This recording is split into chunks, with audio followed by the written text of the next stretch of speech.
ఇదే అసెంబ్లీలో నాకు, మా కుటుంబానికి, మా మిస్సెస్కి జరిగినటువంటి అవమానానికి నా జీవితంలో ఎప్పుడూ బాధపడలా. నా మీద బాంబులతో దాడి చేసినప్పుడు కూడా వీరోచితంగా ఎదుర్కొన్నా. 2003 సెప్టెంబర్, అక్టోబర్ నాకు ఇప్పటికి కూడా జ్ఞాపకం.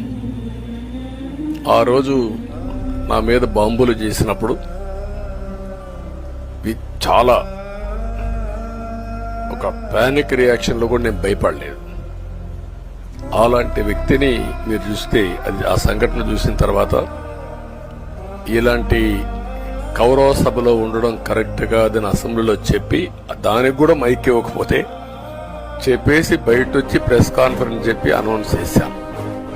మళ్లీ క్షేత్రస్థాయిలో గెలిచి అసెంబ్లీని గౌరవ సభ చేసి అసెంబ్లీకి ఎంటర్ అవుతానని చెప్పి